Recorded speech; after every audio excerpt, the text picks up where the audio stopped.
Entre gestos de costura e escrita, a literatura da costura.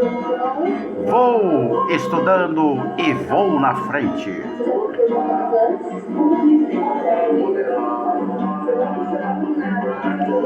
O gesto tecedor é invocado como alegoria dos processos de composição poética há séculos na prática do que hoje chamamos de estudos literários. Dada a própria origem etimológica da palavra textos, particípio passado do verbo testere em latim, que significa tecer, pensar, a escrita como trama, é entrelaçado de fios e um procedimento que atravessa os milênios. As semelhanças entre os movimentos de escrita e tecelagem, no entanto, se expandem para além das raízes etimológicas, e os sentidos desses avizinhamentos de gestos continuamente se multiplicam em textos teóricos, críticos e poéticos.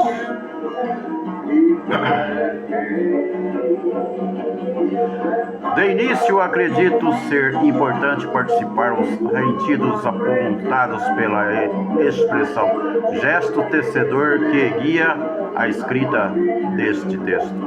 No dicionário Caldas Aluente, encontramos uma definição de gesto que aponta seu potencial expressivo como movimento que podem substituir os complementar a fala, gesto online.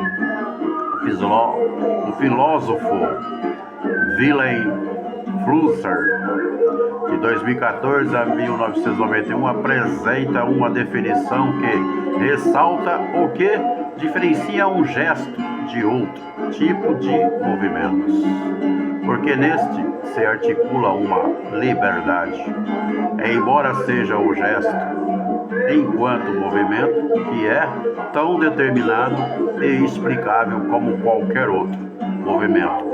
Tais explicações não satisfazem porque não atingem a liberdade que se articula no gesto.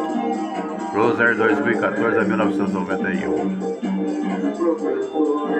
Dentre os gestos abordados pelo filósofo estão o de fazer, o de escrever e o de destruir, os quais guardam certas proximidades com a prática têxteis, na medida em que são operados pelas mãos e abarcam uma ação criativa.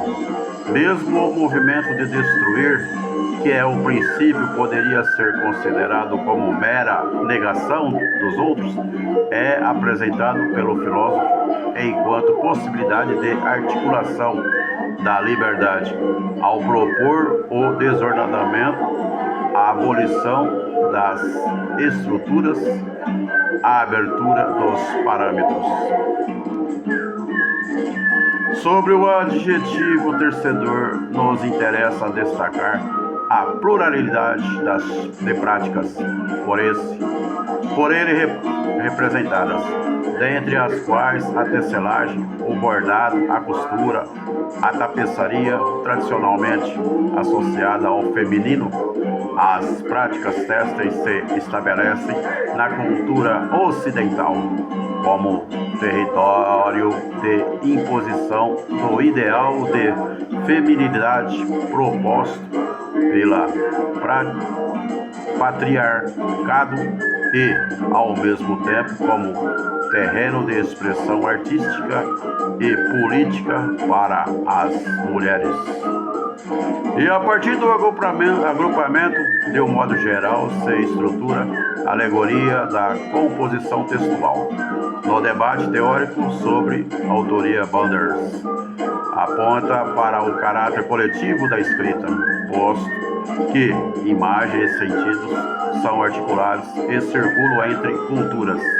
Assim, o texto se estabelece como um espaço de dimensão múltiplas, onde se casam e se contestam escrituras variadas, das quais nenhuma é original.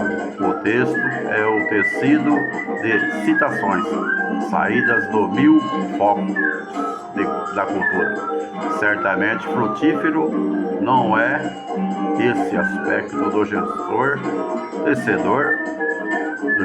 tecedor que colocarei em evidência neste texto. E aí tem mais 2 parágrafos, a qual eu não terminei, mas está terminando a música. Portanto, abaixo tem muito mais, mas esta é a literatura da costura.